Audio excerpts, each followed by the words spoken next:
School-based testing to screen for COVID is a key component of the CDC's guidance for virus prevention. Yet, Hawaii's public schools do not have a widespread test program in place and only asked vendors to start bidding less than 1 week before teachers were due back on campus. Gina Mangieri is always investigating and uncovered the details. For months, the state has had access to tens of millions in federal funding to ramp up COVID testing in schools. And yet, 2 weeks into the school year, the state is still working on getting a widespread testing plan up and running. The CDC says school screening with COVID tests is so critical to detecting and protecting children and staff that tens of billions of dollars has been put behind the effort nationwide. Hawaii got a significant chunk of that money for testing. I know it exceeds $70 million, and I am told that recently some of the monies that came out of the next $138 million have to be, so it's probably in the range of $200 million. Yet Always Investigating has found out that the Department of Health waited until July 22nd to ask a handful of companies for quotes for what they called Reopening Schools COVID-19 School Testing Program. That's less than 1 week before teachers were due back on campus, less than 2 weeks before kids started. The late timing baffles teachers and doctors. In the spring, people at the national level said that testing was going to be one of the mitigation strategies that we needed to have in place in order for schools to open safely, and that hasn't changed.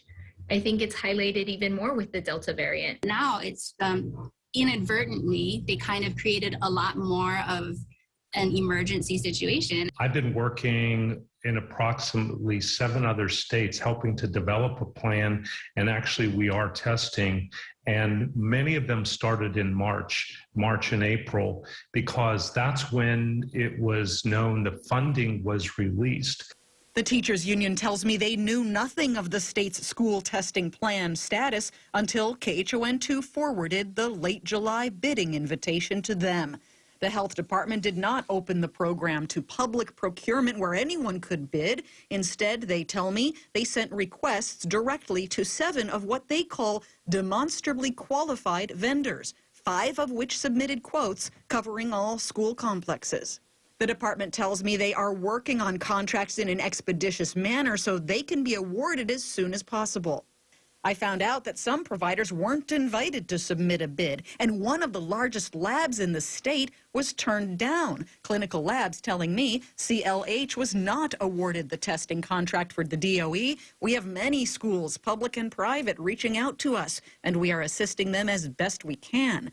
Once the contracts are approved, the DOH plan says the first schools will start in September, and the whole system will be covered by the end of the year. The Department of Health has triaged schools into 6 tiers based on a matrix of community vaccination and health inequities, even though kids under 12 aren't even eligible for the vaccine yet. Physicians were shocked to see places like Hilo and Honoka'a and other rural neighbor island complexes in the last tier, while a COVID crisis rages in their communities now. It's scary that they think they can wait until that long. It shows that maybe they don't understand kind of the situation right now, that it's kind of, we're already at tipping point. Testing advocates say some kind of alternative needs to be figured out immediately. Why can't a school work with a private donor or an organization or a PTO or even just their neighborhood businesses to offer testing to their school community? The Department of Education has told me they're deferring to the Department of Health to run the program. We'll follow up. Gina Mangieri, KHON2 News, always investigating.